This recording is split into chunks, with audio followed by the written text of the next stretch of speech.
Most of the markets, the native markets I did when I first started, they didn't have a category for it.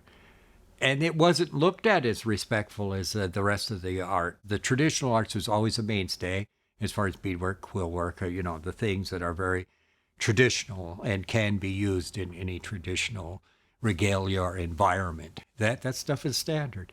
But when it came down to our ledger drawings, it's like, oh, so you got some old paper, you drew some, some stick figures on it. It wasn't looked at as refined or fine.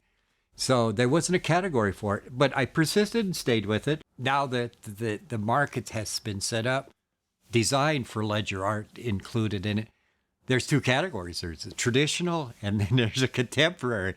Even though they're both contemporary, it's kind of asinine to have two different categories for the same medium, but if you got dancers and riders and horses, okay, you're safe here, but over here, if you're making political commentary or tribal commentary or racial commentary, well, then that's not ledger art. You're drawing cartoons now. It's like, so I've been called a cartoonist. I thought, well, that's cool because I have relatives that say, I like your cartoons.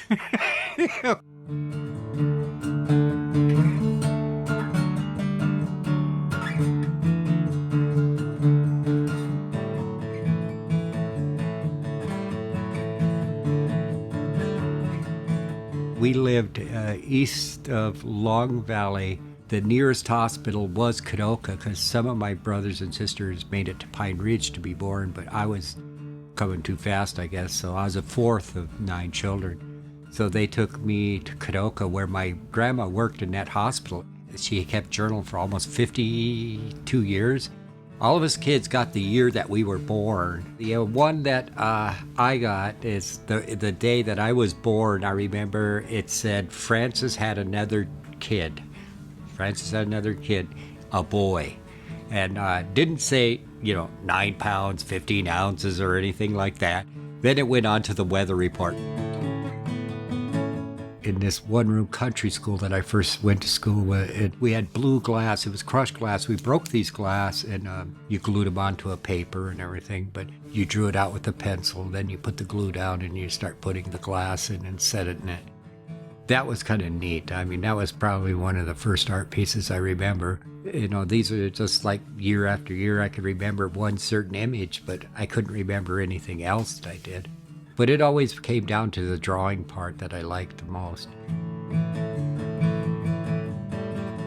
Those damn B-52s would fly so low. They would roar treetop level right across the reservation, and in the afternoon they would come back from off it, way up in the stratosphere, back up to Rapid to land, and they had their daily routines.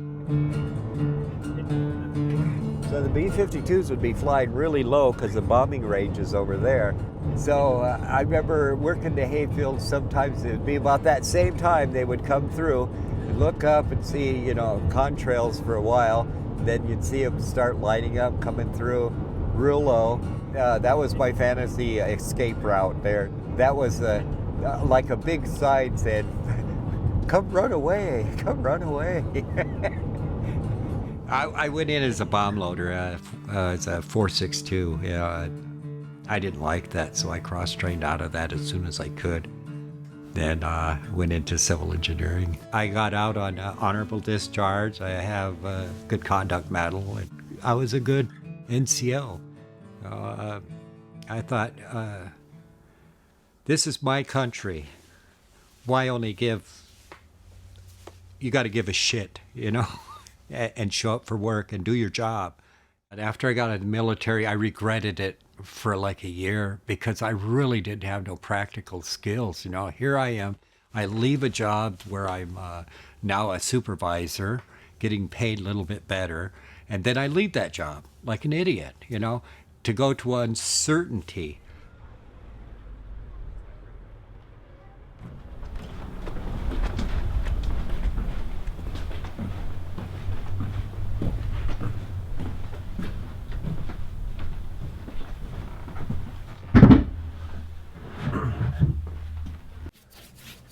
real painters are just cringing at how I paint, so they always have a system of how you lay paint down. I'm just an old house painter. I always painted I put on my resume all the time. I started in 1987 as a professional artist. It's like, I don't know when I started it. I always did this stuff. My wife, I met in, we were stationed in Montana together. See, her dad was a technical draftsman, and he always wanted to be an artist, Walt was basically my art teacher over the phone. He could tell me how to use this technique or that technique because he read extensively, and he loved researching. Walt, the thing that he taught me was don't waste your whole life working at a job, because that's what he did. And he said if he had to do it all over again, he would have been an artist. He pretty much gave me some life wisdom pearls, Stop wasting your time and follow what it is in your heart, which is really cool. That's what I give him the most credit for. The Gulf War broke out. My wife got sent overseas. I ended up being Mr. Mom, so I decided that that's it. I'm full-time. I'm all in. This is no joke now. I drew a picture of one of my daughter's friends, Elizabeth. I put it up where you tear the little tab with a phone number on it, and I said, we'll do portraits for $20. I figured this is my best way of building myself, is making the art affordable and cheap, basically, and repeat it and hurry up and sell as many as I can. Then they closed the base down, and we got orders to go to the Air Force Academy, which was the best thing for me, I think, at the time, because the Air Force Academy is in Colorado, and I haven't been to a powwow out here, out in the West, for a while. That's when I started doing a lot of ledger art with horses and riders and stuff like that. Did those until 1998, when I got to Maryland. We were stationed in Maryland in D.C., and I got downtown to go through the Natural History Museum's archives of ledger art. It opened my eyes. That's what changed everything, the way I did it and how I approached it after that. These images were already done by the actual people that actually lived through that time. They're not doing them for sale. These are the real things, the journalist images that they lived through, and they drew them. I said, we kind of bastardizes them by, giving them a fancy title and really mocking them up a little bit and supersizing them and everything, and putting a box around them and selling them as a marketable commodity. I tried to look through all of them and dissect it down to how did people go through that time and be happy. I got to look for the happy stuff here. Just the games, or the things that people do that make us enjoy each other. That's the things that I was looking for the hardest. So I started finding images like that, and I said, well, that was the aha. Nobody's really doing that in ledger art. Nobody's really putting a commentary on the world, our contemporary life, through our view of the outside. So this is Dwayne Wilcox. He was awarded the South Dakota Governor's Award in the Arts this January. Yeah. Is that right? Now, I do ledger art, but back when I first started, it's like 33 years ago, there was just me, Don Montello, and Herman Redout basically was the only ones doing it. And all I did was render the 1800 pictures that everybody was doing, warrior on a horse. It was a good sale. But then I started noticing these humor pictures, so I said, man, that's the right-on stuff, because that was the original deal, because you had to have humor to live. And so that's kind of what I started to do. I started using my art as kind of a way to kind of justify my own, life as growing up around here and everything. This is me and Maxine Standing Bear when we were in high school. Yeah, that's a high school. We was out, man. I had a 66 GTO. I sold it to Leon Grass for $500 and bought a bass guitar. Then tribal politics. This is, that's kind of how it goes sometimes. You have to go outside. In the 70s, it was worse than it is now, believe it or not. And this is me in high school. Really think I was cool. I had a girlfriend that was going to cosmetology school, and she talked me into getting this haircut called a shag. So all my friends made fun of it, you know. It's like, and here, what it was is it was a precursor to mullet. So I had the mullet before anybody else did. Those girls liked it, though. This is my first government job. It's the first day I got on it, they yelled at me for about 20 minutes.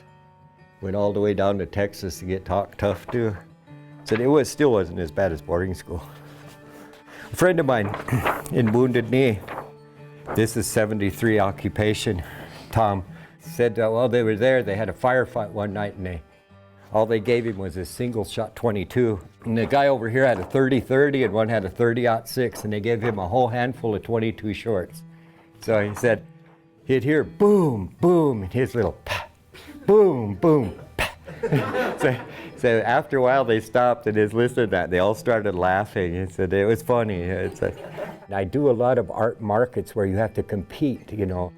And a lot of the art markets didn't even have a category for ledger art, even though there was Indian art markets, even in Santa Fe.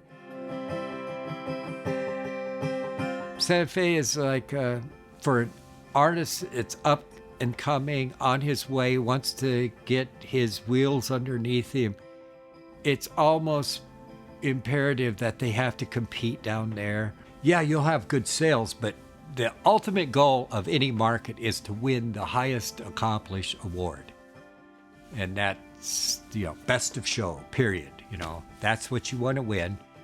Otherwise, there's no reason to go. If you just want a second place or a third place or a participant ribbon, well, you're not trying hard enough.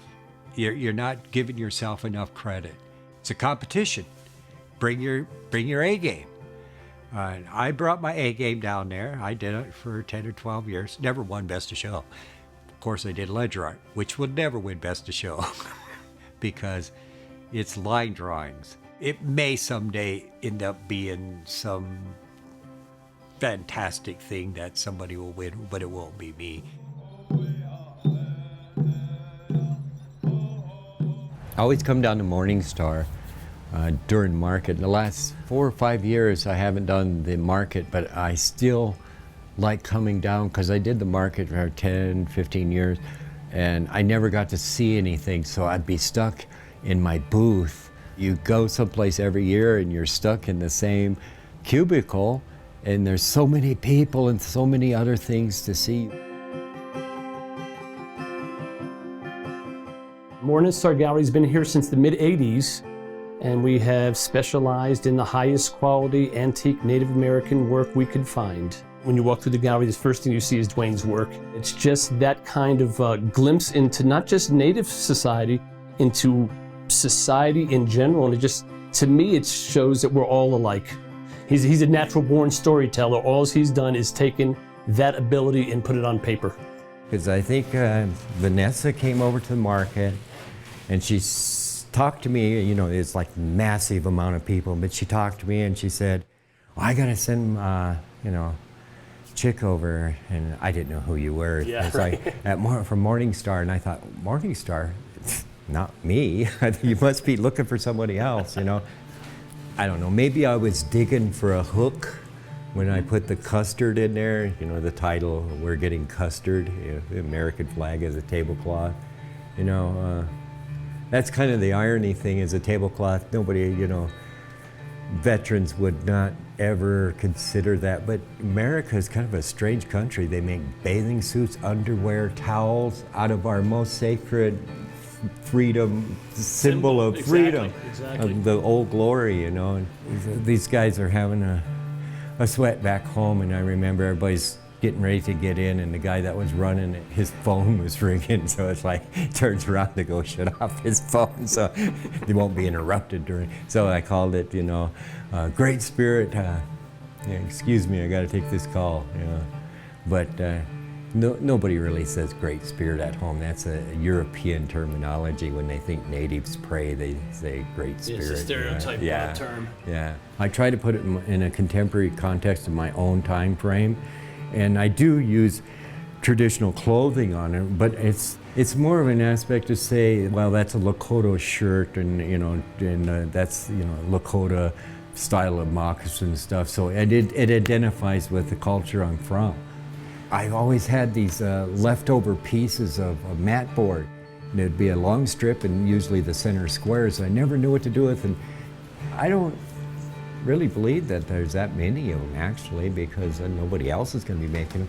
Like this one, Mozawakan, it's a Lakota word meaning gun, and this is from a Sears catalog, and I think it was from the 1870s, right in there, with all the firearm stuff. But I only took this one gravestone, because there was like 4 pages of stones, fraternal markers you could buy, and it's like, good God, even nowadays, a stone that size, to have it shipped to your house. And I know that the person died, so it's not like a hurry that it's got to be there, but still, waiting for the UPS guy. Right. What's he bringing? A stone. Yeah. We're a minority here, the Plains people, but we have some strong representatives. It's exciting for me. I don't know if it's shared by everybody, but for me, just to go around and see all the smiling people, because it is a gathering of spirits in a way that it's a positive thing, and it makes you feel good to be human.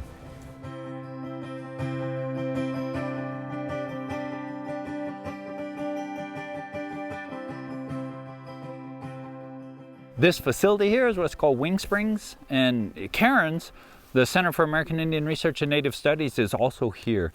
And it's that organization that, we've worked together for these artworks. Yeah. And we have students here from South Dakota State University. The traditional way of representing and presenting American Indians has just been problematic. And so we're trying to overturn a lot of those. We started this whole idea with this idea of how do we bring these Lakota narratives, traditional narratives from long ago, how do we bring them to contemporary times and make them relevant? And the idea was, that's the power of art. That emergence narrative, we organized that into 16 passages. And Dwayne had the last passage, which was, thus, Dokahe and his friends were the first people on the world, and their children are the Lakota. The title is Here We Are. And what I really like about it is it shows Lakotas today. You have soldiers, you have veterans, you have grandmas in Pendleton jackets, and you have cowboys, and you have high school dropouts, college grads, just everything. Working with Craig, it's the easiest thing I ever did. Sometimes the topics were hard as heck, but to me it's like finally there's an awakening of our own, that we could do it ourselves. We don't have to find out from somebody on the outside that wrote a nice big fat book about us and said, here, this is about you, We have little articles of stories, little hints of our memory, and it's really neat to get it re-popped on us sometimes and have to see the whole thing. It gives you a sense of value that you are here for a reason. And again, you can have the best ideas, which I think we have some very good ideas, but if the artists don't pull it off, it would fall flat. And so far we haven't. Is there like a Lakota artist from the past that's inspired you? There's a lot. I mean, if you're going back to the beginning ledger artists, it was always Amos Badhart. Well, his lifespan was from the 1860s to the 1940s, so that was the inspiration that he drew from the time before reservation boundaries, right up to the time where he became a rancher and wore Western clothing. So I wanted to include it into my lifeline, the art that I drew, tennis shoes, baseball caps, t-shirts on Indian people. They don't sell well, but it's kind of the formula that I admired. In 1990, or 91, 91, I was back And it was during the powwow. The powwow's in July, so I know I was back then in July. And I went over to the Civic Center, and I hadn't heard drums live in 5 years. And as I walked up to the edge of the railing, it was like, I didn't know how much I missed that. It was like fresh air breezing over me. I felt like a screen door. It felt like it was coming right through me. I felt this is where I belong. You know, I tried to be out there in the world, and out there in the world, you're a lonely cell. Nobody's connected like that. You know, I forgot that's the hardcore glue right there.